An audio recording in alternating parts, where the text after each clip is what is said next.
Grab some Kleenex, bust out that Kentucky jelly, and tell your parents you're turning in early because there's another Shannon Whirry film on TV tonight. And if you're real lucky, you'll see just enough through that scrambled channel to make it a night to remember.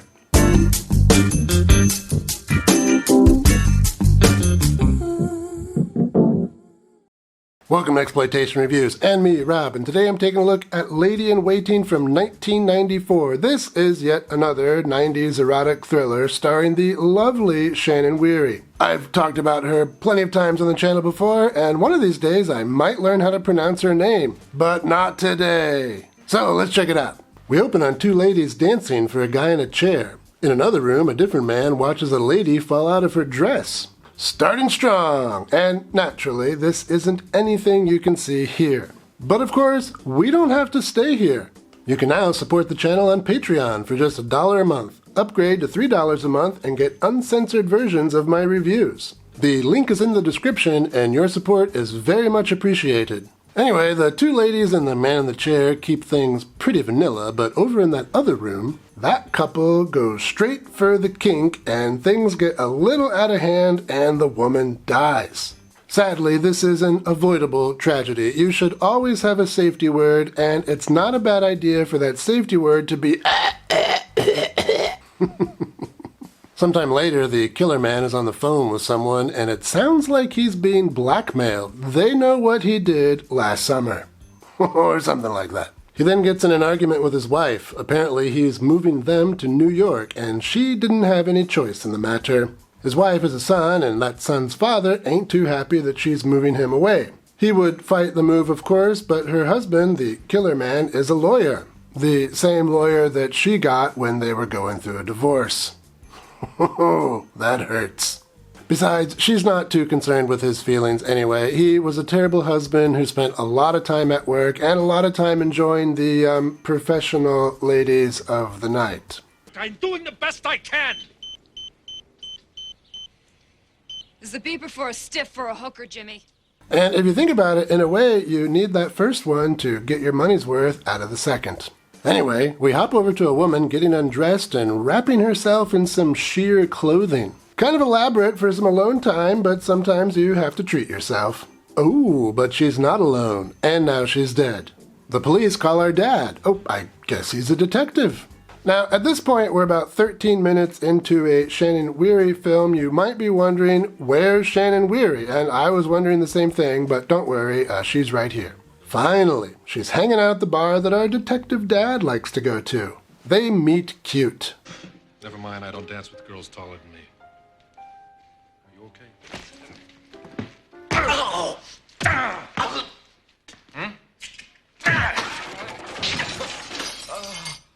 Outside the bar, things progress pretty quickly, and even though some wonderful things pop out of a dress, things do not go all the way. Not just yet, anyway. Our detective and his partner find out that the murdered gal worked for a high-class escort service called Ladies in Waiting. Did she do time? No, she did some big Republicans. So they go over and talk to someone who knows about it. And hey, look who it is, Meg Foster. You might recognize her from the John Carpenter classic, They Live. The detectives find out that one of the patrons of this high-class escort service is the new husband of Detective Dad's ex-wife. Needing to be consoled, Detective Dad calls Shannon for a date. And wouldn't you know it, she answers the phone in the bath. So you're just going to have to use your imagination for her side of the conversation. But anyway, she agrees to go out, and they go out, and then they go back in, and then they go in and out, and in and out. And again, you're going to have to use your imagination. Detective Dad might be smitten. I mean, wouldn't you be? It's Shannon Whirry. He pops over to her place and enjoys seeing her in the shower, but his Kentucky Jelly session is ruined when she is joined in that shower by another man. Yeah, that kind of stuff can happen if you don't have a status talk early enough. Meanwhile, the killer kills another. Is ex-wife's new hubby trying to silence people who know what he did last summer? Yeah, kind of looking that way. But then things take a wild turn when that husband shows up murdered on the beach. And it looks like Detective Dad's gun was the murder weapon.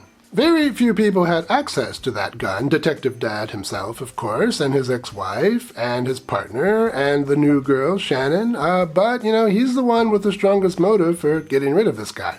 So it looks like he's the culprit. But he manages to convince his lieutenant to give him a little time to try to figure out who is behind all of this and is setting him up. But that's enough out of me as far as plot goes. Let's talk some highlights. Well, there are two great things about this movie, and you can probably guess what I'm going to say. The actors and the plot. What? This movie is loaded with great character actors. I already mentioned Meg Foster, but we've also got Robert Costanzo here. You might recognize him from Total Recall. William Devane is here as well. If you haven't seen him in Rolling Thunder, that's certainly worth checking out. And for a low-budget 90s erotic thriller, the story here is pretty good. Obviously, this isn't Shakespeare, but it's pretty good. Good mystery with some fun twists and turns, it's never boring, and everything gets tied up nicely at the end. It doesn't have one of those jaw-dropping mystery endings. It's got one of those, oh, that's what was going on kind of endings, which is fine. In fact, for 90s erotic thrillers, that's maybe even better than fine. But despite the cast and the good enough story, I wouldn't say the movie is perfect. Like a dirty detective staring at a showering Shannon, this film has some shortcomings. Well, there is a noticeable lack of Shannon Whirry in this movie. She's on the poster, she's why I watched it. Why isn't she in this movie more? This movie is really the detective's story, and while I appreciate that they tried to have a story, that's not exactly why I wanted to watch this thing.